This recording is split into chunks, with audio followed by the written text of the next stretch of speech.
Good evening and welcome to 365 Days of Amazing Stories with Theo Mayer. Here we are on day 277 and continuing the story of the cats. Now remember, Father Gatto had taken Lazina, and even though she had asked him to put her in the vat of oil, he said that she deserved much more, and he put her into the vat of gold. And when she came out, she shone with such beauty. It was just astonishing. Still, she was Lazina, but her radiance had grown golden. Her dark hair was still her dark hair. Her eyes seemed to flash with a little bit more light. And her skin was smooth and glossy. Now, as Father Gatto carefully brought her out, he thanked her so much for everything that she had done for the cats, and told her to be careful when she went home. She could see her mother and her sister, but if the cock crowed, she was to turn toward it. And if the donkey brayed, she was to turn away. Well, she made her way out of the house of the cats and down the road, and all of them came to the porch, the stairs of the porch, and with their tails wagging back and forth as cats do, and purring away, they watched Lazina get to the road and turn toward her home. They were so sorry to see her go.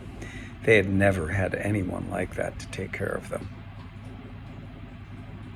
When she got within sight of her mother's home, her mother and her sister saw her, and they were excited to see her and exclaimed with joy as she approached. They were astonished as well by her beauty and also by her clothing. For her clothing had turned golden as well when she was dipped into that vat of gold, liquid gold. Just as she was about to walk through the gate, the cock crowed, and she turned toward it. And a golden star appeared on her forehead. And then the donkey brayed, and she made sure that she turned away from that. Into the house she went, and Mother and Peppina, her sister, were just amazed again by how amazing she looked. They could not believe it. They were even more surprised when out of her pocket she took a handkerchief that was filled with gold. Now, Lazina, being the kind-hearted, generous person that she was, gave everything that she had brought back away to her mother. Her mother wanted it all to begin with and ferreted it away somewhere in the house.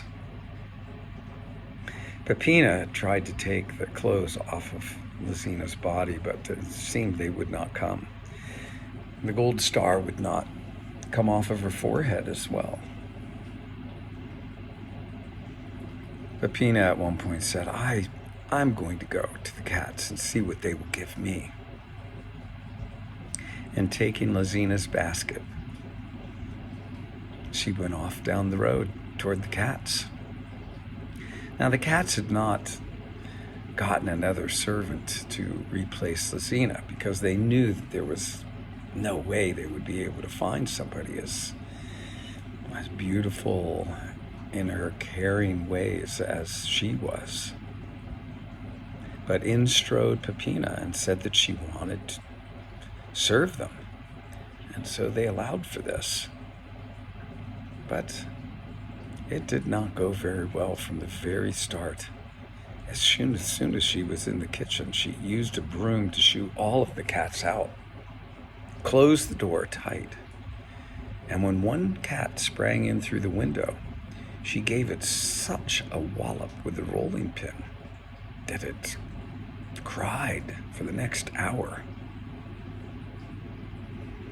Her mood was as surly and unkind as was her treatment of the cats and her care of the house. Everything started to become dirty, and the cats were not happy to be around her. And we'll stop the story there.